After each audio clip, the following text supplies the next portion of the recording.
அஸ்ஸலாமலைக்கும். இன்றைக்கு வீடியோவில் திராமிசு எப்படி செய்யணுன்னு தான் பார்க்க போகிறோம். ஸோ இன்றைக்கி திராமிசு பாஸ் இல்லாமல் நான் இதை இன்றைக்கி ரவுண்ட் ஷேப்பில் தான் நிறுத்திக்கிறேன். அதேமாதிரி நான் ஸ்டெப் பை ஸ்டெப் காட்டிக்கிறேன். ஸோ முடிஞ்ச அளவுக்கு வீடியோ ஸ்கிப் பண்ணாமல் பாருங்கள். ஆல்சோ எங்களோட சேனல் சப்ஸ்கிரைப் பண்ணது ப்ளீஸ் சப்ஸ்கிரைப் பண்ணிக்கோங்க. ஓகே, ஸோ இப்போ நான் திராமிசு பாஸ் எப்படி செய்யணுன்னு பார்ப்போம். ஸோ அதுக்கு நான் எக் ஒயிட்ஸ் எடுத்துக்கிறேன். அதோட கொஞ்சமாக சால்ட் ஆட் பண்ணி இதை கொஞ்சம் பீட் பண்ணி எடுத்துக்கோங்க. ஸோ இதை நான் ஸ்பீட் நம்பர் 2ல் வச்சு இதை மாதிரி கொஞ்சமாக ஸ்டிப் பீக் வர அளவுக்கு நான் பீட் பண்ணி எடுத்துக்கிறேன். ஓகே, இப்போ இதுக்கு நான் சுகர் ஆட் பண்ணிக்கொள்கிறேன். சுகர் நான் இதுக்கு 3/6 அதை ஆட் பண்ணிக்கொள்கிறேன். கொஞ்சம் ஆட் பண்ணிவிட்டு அப்புறம் பீட் பண்ணி எடுத்துக்கோங்க. அதுக்கப்புறம் இன்னும் ஆட் பண்ணிக்கோங்க. ஸோ இது மாதிரியே எந்த ஸ்டெப் ஒவ்வொன்றையுமே பார்த்து ஃபாலோ பண்ணிக்கோங்க. ஸோ இதுக்கு நீங்கள் சுகர் ஆட் பண்ணின பிறகு ஒரு 1 மினிட்டுக்கு மாதிரி பீட் பண்ணி எடுத்துக்கொண்டா போதும். ஸ்டிஃப் பீக் வர அளவுக்கு நீங்கள் பீட் பண்ண வேண்டிய தேவையில்லை. ஸோ ஒன்ஸ் இதை பீட் பண்ணி எடுத்த பிறகு நான் இதை உரமா வச்சுக்கொள்கிறேன். ஸோ இதுக்கே எக் யோக்ஸை பார்த்தீங்கன்னா அதுக்குமே கொஞ்சமாக சுகர் ஆட் பண்ணி அதையுமே நான் நல்லா பீட் பண்ணி எடுத்துக்கொள்கிறேன். நல்லா க்ரீமி டெக்ஸ்டர் வரும் வரைக்கும் நல்லா பீட் பண்ணி எடுத்துக்கோங்க. ஸோ உங்களுக்கு வீடியோவில் பார்த்தாலே விளங்கும் கலர் எவ்வளோ சேஞ்ச் ஆகி க்ரீம் டெக்ஸ்டர் வந்துக்குதுண்டு. ஸோ இப்போ இதை நான் அப்படியே எக் ஒயிட் மிக்ஸ்சருக்கு ஆட் பண்ணிக்கொள்கிறேன். இதை ஃபுல்லாகவுமே ஆட் பண்ணிக்கோங்க. ஆல்சோ இப்போ இதையுமே நல்லா பீட் பண்ணி எடுத்துக்கோங்க. ஒரு 2 மினிட்ஸுக்கு மாதிரி நல்லா பீட் பண்ணி எடுத்துக்கோங்க. அதே மாதிரி எங்கள் சப்ஸ்கிரைபர்ஸ் எங்கே இருந்தாலும் பார்க்குறீங்கன்னு சொல்லி கமெண்ட் செக்ஷனில் சொல்லுங்கள். அப்போ தான் எனக்குமே வேணும் எங்கே இருந்தெல்லாம் சப்போர்ட் பண்ணுறீங்கன்னு. ஓகே, ஸோ இதை மாதிரி நல்லா பீட் பண்ணி எடுத்துக்கொண்டு போகிறோம். நான் இதுக்கு பரஞ்சிக்கிற இன்க்ரீடியன்ட்ஸ் ஆட் பண்ணிக்கொள்கிறேன். அதுக்கு நான் ஃப்ளார் ஆட் பண்ணிக்கிறேன்.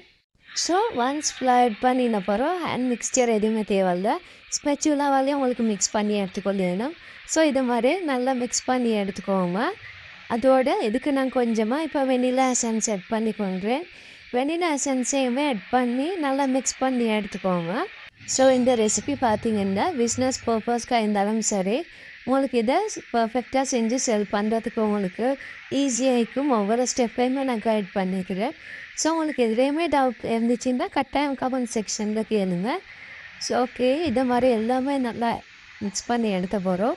நான் இதை பைப்பிங் பேக் ஷிஃப்ட் பண்ணி எடுத்துக்கொள்கிறேன். அப்போ தான் உங்களுக்கு பாஸாக இருந்தாலும் சரி, அப்படி இல்லைண்டா நான் செய்கிற மாதிரி ரவுண்டாக இருந்தாலும் சரி உங்களுக்கு ஈஸியாக இருக்கும் ஷேப் பண்ணுறதுக்கு. ஸோ இதை மாதிரி நான் 2 பைப்பிங் பேட்ஸில் செட் பண்ணி எடுத்துக்கொள்கிறேன். அப்போ தான் பைப்பிங் பண்ணுறதுக்கு ஈஸியாக இருக்கும். அதோட உங்களோட ட்ரேயும் பார்த்திங்கன்னா பேக்கிங் பேப்பரோட இது மாதிரி ஆயில் அப்ளை பண்ணிக்கோங்க. ஆல்சோ நான் கரெக்டாக சைஸை ஆல்ரெடி நான் மார்க் பண்ணி எடுத்துக்கிறேன். அப்போ தான் திராமிசு ரவுண்ட்ஸ் பர்ஃபெக்டாக செட் ஆகும் கப்புனுக்கு. அப்படி இல்லைன்னா உங்களுக்கு எட்ஜஸை கட் பண்ண வேண்டி வரும். ஸோ அதே மாதிரி பாஸ் செய்கிறீங்கன்னா உங்களுக்கு அதையுமே மார்க் பண்ணி எடுத்துக்கொள்ளும். ஸோ பிகினர்ஸ்க்கு ஈஸியாக இருக்கும் இது மாதிரி மார்க் பண்ணி எடுத்துக்கொண்டா. ஆல்சோ எனக்கு இந்த இன்க்ரீடியன்ட் மெஷர்மெண்ட்ஸில் பார்த்தீங்கன்னா எனக்கு 12 இது மாதிரி ரவுண்ட்ஸும் அதோட எனக்கு 2 பார்ஸும் தான் செய்ய வேண்டிச்சு. ஓகே, ஸோ இப்போ இதை நான் ஒன்ஸ் எல்லாமே பைப் பண்ணி எடுத்த பிறகு நான் இதை ஐசிங் சுகர் இல்லாட்டி சுகர் பவுடரால் டஸ்ட் பண்ணி எடுத்துக்கோங்க. இந்த மாதிரி மேலால் ஃபுல்லாகவுமே டஸ்ட் பண்ணி எடுத்த போகிறோம். நான் இதை ப்ரீ ஹீட்டடாக பேக் பண்ணி எடுத்துக்கொள்வேன். ஸோ இதை பார்த்தீங்கன்னா 200 டிகிரி செல்சியஸில் 8 to 10 மினிட்ஸ் பேக் பண்ணி எடுத்துக்கொண்டாலே போதும். ஓகே, ஸோ இந்த திராமிசு ஒன்ஸ் பேக் ஆகின பிறகு உங்களுக்கு இதுக்கு வேண்டியது க்ரீம் சீஸ் சரி, அப்படி இல்லைன்னா என்ன சரி உங்களுக்கு ஃபில் பண்ணி உங்களுக்கு சர்வ் பண்ணிடணும். சம்டைம்ஸ் உங்களுக்கு ப்ரௌனியோட சர்வ் பண்ணிடணும். அப்படி இல்லைன்னா க்ரீம் சீஸ் ஃபில்லிங்கோட உங்களுக்கு இதை சர்வ் பண்ணிடணும். பட் நான் இதை செல் பண்ணுறதுக்கு லோ காஸ்ட் ஐடியாவில் டிஃப்ரெண்ட்டாக ட்ரை பண்ணிக்கிறேன். சம்டைம்ஸ் உங்களுக்கு அது யூஸ்ஃபுல் ஆகிக்கும். ஸோ அதை நான் நெக்ஸ்ட் வீடியோவில் கட்டாயம் அப்லோட் பண்ணுவேன். ஓகே, ஸோ இன்றைக்கு செஞ்ச திராமிசு ரவுண்ட்ஸ் எவ்வளோ பர்ஃபெக்டாக நான் உங்களுக்கே பார்த்தா வேணும்.